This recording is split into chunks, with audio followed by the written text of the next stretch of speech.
Welcome back, everybody. Kyle Rittenhouse is a free man, found not guilty on all charges. The 18-year-old sat down with Tucker Carlson for an exclusive interview following his acquittal. Here's what Rittenhouse had to say about his case.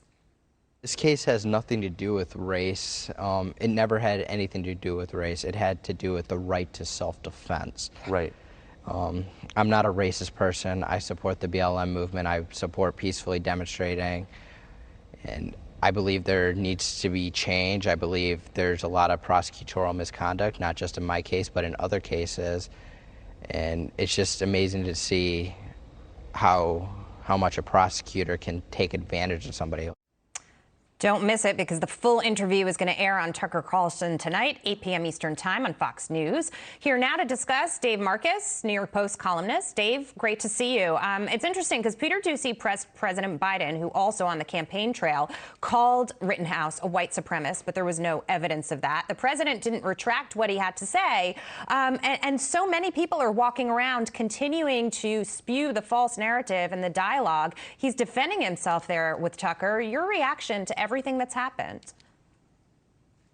Well, look, this is complicated because I agree with Rittenhouse that the case was not about racism, but there was clearly a racial dimension to the story because of, where it took place in the midst of these protests and riots that swept the country in 2020, ostensibly about racial justice. Now, was Kyle Rittenhouse motivated by race or racism at all? There's no evidence to suggest that he was, but that's irrelevant to the contemporary progressive left in the United States, because intent doesn't matter. As Ibrahim X. Kendi, who's one of their great spokespeople, says, there's no way to just not be a racist. You're either actively anti-racist or you are a racist. And being anti-racist means believing what progressives say and behaving as they want you to. By that definition, yes, Kyle Rittenhouse is a white supremacist, but so is half of America. And this is a much bigger problem, and it's why we can't have a rational conversation about this. We're dealing with two completely different definitions of racism that are often quite contradictory. Yeah, no, you make a great point. And Dave, that brings me to my next question, because I want to get your take on this. We've got several media outlets reacting to his verdict and essentially peddling the narrative that you're discussing. Take a listen here.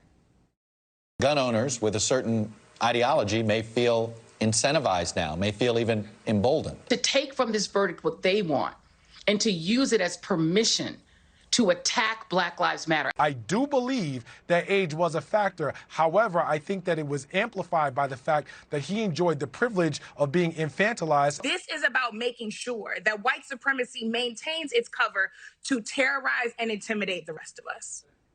Dave, your reaction? I mean, there's no way to have a reaction, right? I mean, these are claims that are offered with no evidence. It is a very vague and amorphous notion of white supremacy that is apparently in the oxygen that we breathe. And to disagree with that assertion, of course, is white fragility and proves that you're a racist. So, I mean, there's just no dialogue to be had here. I don't even know how to address those claims. Yeah, it's interesting because a lot of people have said, nobody wins here. The verdict wasn't some victory for Kyle Rittenhouse. Yes, he's free. Yes, the jury said that he had a right to defend himself in this case, but people lost their lives. This was just a terrible situation altogether. What I think is interesting was the reaction from President Biden and Vice President Harris. Biden said that he stood by what the jury had concluded, that he, believes in the system, but he also said that he was angry and concerned, and he thought, and I'm paraphrasing, that there would be many other Americans who felt the same way. Is it right for the commander-in-chief to express that kind of opinion, if you will, because this is a very sensitive, charged topic? He got on the stage, and I keep coming back to this in so many different conversations that I have, and he said he was going to be a unifier. Comments like that, to me, are very divisive. Yeah, look, I don't have a problem with the president saying that he's angry and concerned about this, and I'm sure that he's right, as evidenced by the quotes that you just showed from other media outlets, that a lot of Americans share that opinion. I'd like to know why, right? I would really love Joe Biden and Kamala Harris to explain what it is that they're angry and concerned about here, but they won't do that. Yeah. So, that's what I'd like to see. There are a lot of folks out there that look at this verdict and they say it could have been your kid or my kid or anybody out there, and that we have to protect ourselves, we have to protect the Constitution, and we have to, stand our ground when it comes to making sure that this all doesn't go a little bit too far. Dave Marcus, thank you so much. Thank you.